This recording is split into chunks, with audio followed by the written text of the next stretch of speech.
Hi friends, welcome to news pocket. ప్రస్తుతం బీహార్ ఎన్నికల ఫలితాలను చూస్తూ ఉంటే ఖచ్చితంగా ఎన్డీఏ కూటమికి భారీ విజయం సాధిస్తోంది. అండ్ మహాగఠబంధన్ కూటమి భారీ పరాజయం వైపుకు దూసుకు వెళ్తోంది. నిజానికి గతంలోనే ఎన్డీఏ కూటమి వరుసగా ఇంకోసారి అధికారంలోకి రావడం, అదే సమయంలో సీఎం అభ్యర్థిగా ఉన్న నితీష్ కుమార్ 2005 నుంచి వరుసగా ఎన్నికల్లో గెలుపొందుతూ రావడం, పార్టీలు ఏది గెలుపొందినా కూడా సీఎంగా నితీషే ఉండటాన్ని చూస్తూ ఉంటే ఖచ్చితంగా ఆయనపై యాంటీ ఇన్కంబెన్సీ అనేది ఉంటుంది. సో ఈ యాంటీ ఇన్కంబెన్సీని సైతం మహాగఠబంధన్ కూటమి క్యాచ్ చేయలేకపోయింది. దీన్ని బట్టి చూసుకుంటే మహాగఠబంధన్ కూటమిలో ఏదో పెద్ద లూప్ హోల్స్ అయితే ఉన్నట్టు స్పష్టంగా అర్థమవుతుంది. అదే సమయంలో ఎన్డీఏ కూటమి అంత ఐక్యంగా ఉంటూ ఆ పార్టీ విజయం దిశగా దూసుకు వెళ్తుంది. జనరల్గా రాజకీయాల్లో ఒక సేయింగ్ ఉంటుంది. అదేమిటంటే, మనం ప్రజలకు ఏం చేస్తాము, ఏం చేయగలమో చెబితే ఖచ్చితంగా ప్రజలు మనకు ఓట్లేస్తారు. అంతే తప్ప వారికి అవసరం లేని వాటన్నిటినీ మనం హామీలు గుప్పిస్తూ ఉంటే ఎన్ని హామీలు ఇచ్చినా కూడా అవి వృధా ప్రయాసే అని ఒక సేయింగ్ ఉంటుంది. సరిగ్గా బీహార్ ఎలక్షన్లను చూసుకుంటే మహాగఠబంధన్ కూటమి ఈ సేయింగ్ను పూర్తిగా విస్మరించినట్టే కనిపిస్తుంది. మరి బీహార్ ఎన్నికల్లో ఎన్డీఏ కూటమి గెలుపొందడానికి ఎంజీబీ కూటమి ఘోర పరాజయానికి కారణాలేంటో ఈ వీడియోలో విశ్లేషించుకుందాం. అంతకంటే ముందు ఈ ఛానల్ను రీసెంట్గానే స్టార్ట్ చేసాం, మాకు మీ సపోర్ట్ ఖచ్చితంగా కావాలి. ఈ ఛానల్ను వెంటనే సబ్స్క్రైబ్ చేసుకోండి అండ్ బెల్ ఐకాన్ని క్లిక్ చేయడం అస్సలు మర్చిపోవద్దు. ఇక డీటెయిల్స్లోకి వెళ్తే, నిజానికి బీహార్లో కొద్ది వరకు అయితే యాంటీ ఇన్కంబెన్సీ ఖచ్చితంగా ఉంది. అదేమిటంటే, నితీష్ కుమార్ పాలనలో గూండారాజ్ ఇంకా అంతం కాలేదు. అక్కడక్కడ జంగిల్ రాజ్కు సంబంధించి కొన్ని ఆనవాళ్లు కనిపిస్తూ ఉన్నాయి. అండ్ మౌలిక సదుపాయాలకు సంబంధించి బ్రిడ్జిలు కట్టినా కూడా కొన్ని కూలిపోవడం జరిగింది. అండ్ వాటిని నాసిరకంగా కడుతున్నారు అనే ఆరోపణలు అయితే ఇప్పటి వరకు వినిపిస్తూనే ఉన్నాయి. కానీ దీన్ని ఎక్కడా కూడా మహాగఠబంధన్ కూటమి క్యాచ్ చేయడానికి సైతం ప్రయత్నాలు చేయలేదు అన్నట్టుగానే మనకు స్పష్టంగా అర్థమవుతుంది. ఒకవైపేమో రాహుల్ గాంధీ బీహార్ ఎలక్షన్లలో ఓట్ చోరీ అంశాన్ని ప్రధాన అంశంగా మలుచుకున్నారు.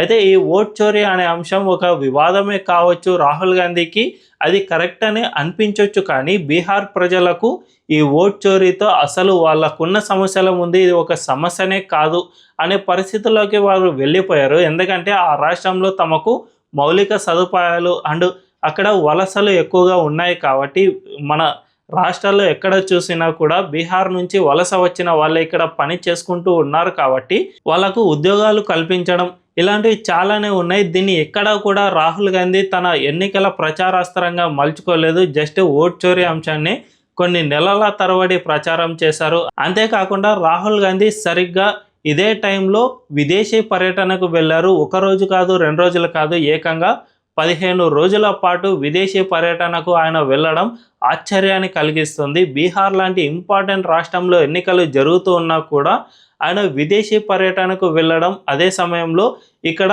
కాంగ్రెస్ పార్టీ నేతలు తమకు సరైన సీట్లు కేటాయించలేదు, మహాగఠబంధన్ కూటమి సీట్ షేరింగ్లో చాలా అన్యాయం జరుగుతోంది అని వీళ్ళు భావిస్తూ ఉన్నా కూడా రాహుల్ గాంధీ దీన్ని కనీసం పట్టించుకోలేదు. బీహార్ ఎలక్షన్లలో ఆయన సరిగ్గా ప్రచారం సైతం చేయలేదు. మరోవైపు తేజస్వి యాదవ్ను మనం చూసుకుంటే ఆయన సైతం బీహార్ ఎన్నికల్లో తాము అధికారంలోకి వస్తే ఏం చేస్తాం అని చెప్పడంలో పూర్తిగా విఫలం అయినట్లే కనిపిస్తుంది. ఇప్పుడు వచ్చిన సీట్లు కూడా లాలూ ప్రసాద్ యాదవ్ లేదంటే గతంలో ఆర్జేడీ కూటమి అధికారంలో ఉన్నప్పుడు ఆ పార్టీకి ఉన్న ఫాలోయర్లు వేసిన ఓట్లే తప్ప కొత్తగా వీళ్ళు తెచ్చుకుంది ఏమీ లేదు అని స్పష్టంగా అర్థమవుతుంది.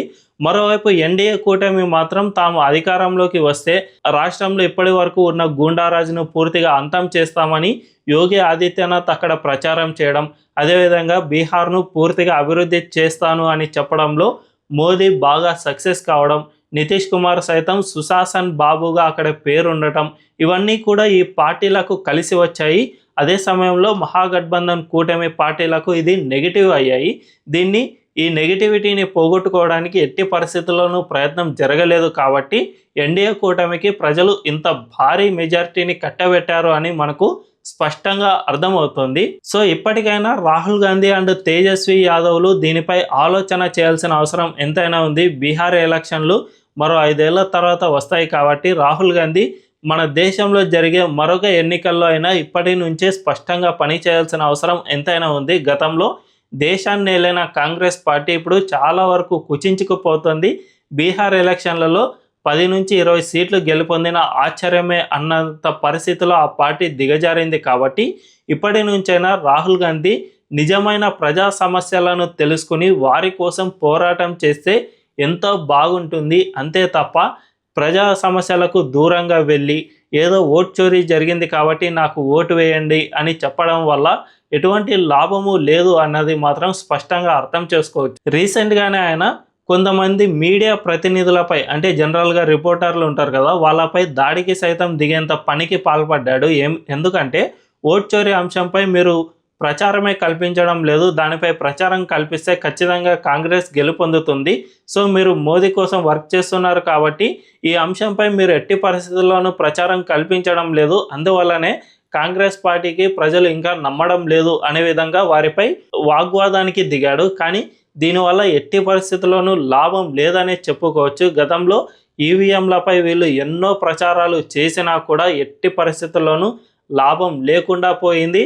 ఈవీఎంలను ప్రజలు నమ్ముతూనే వచ్చారు అండ్ వీళ్ళు చేస్తున్న ఫేక్ అలిగేషన్లను ప్రజలు తిరస్కరిస్తూనే వచ్చారే తప్ప అసలు ఎక్కడా కూడా రాహుల్ గాంధీని నమ్మలేదు. అంతేకాకుండా జెన్జీ యువత సైతం రాహుల్ గాంధీని నమ్మే ప్రసక్తి అస్సలు లేదు అనే చెప్పవచ్చు.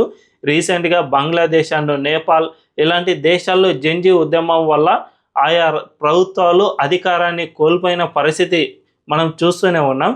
సో రాహుల్ గాంధీ రీసెంట్గా హైడ్రోజన్ బాంబ్ పేరిట విడుదల చేసిన ఓట్ చోరీ ప్రెస్ కాన్ఫరెన్స్లో కూడా జెన్జీ యువతకు మీరు దేశాన్ని మార్చగలిగిన శక్తి కలిగి ఉన్నారు కాబట్టి మీరు దీనిపై పోరాడండి, ఖచ్చితంగా దేశ ప్రభుత్వం తలొంచుతుంది అనే విధంగా ఆయన పిలుపునిచ్చాడు. సో దీన్ని బట్టి చూసుకున్నా కూడా రాహుల్ గాంధీ తాను గెలుపొందుతాను అనే నమ్మకం ఆయనలోనే లేదు అని స్పష్టంగా అర్థమవుతోంది. అండ్ ఆయన ఇప్పటికీ జెన్జీ యువత ఏదో పోరాటం చేస్తే నేనే ప్రధానమంత్రిని అవుతాను అనే విధంగా ఆయన నమ్మకం పెట్టుకున్నారు. కానీ ఇది ఎట్టి పరిస్థితుల్లోనూ సాధ్యం కాదు. మన దేశంలో ప్రజలు చాలా అవేర్నెస్తో ఉన్నారు కాబట్టి ఖచ్చితంగా రాహుల్ గాంధీ ఇలాంటి ఎన్ని ప్రయత్నాలు చేసినా అది ఆయనకు 1% కూడా లాభం చేకూర్చదు సరికదా, ఆయనపై మరింత వ్యతిరేకతను ప్రజల్లో నూరిపోసే అవకాశమే ఎక్కువగా ఉంది. కాబట్టి ఇప్పటికైనా నెక్స్ట్ జరిగే ఎలక్షన్లలో ఆయన కొన్ని సీట్లనైనా పక్కన పెట్టుకుని వాటి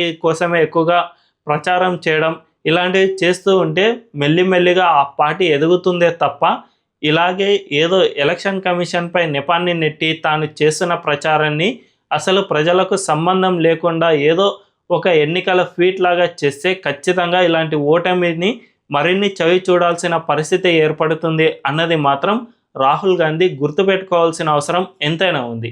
ఈ వీడియో కనుక మీకు నచ్చినట్లయితే ఖచ్చితంగా మా ఛానల్ను సబ్స్క్రైబ్ చేసుకోండి అండ్ బెల్ ఐకాన్ను క్లిక్ చేయడం అస్సలు మర్చిపోవద్దు.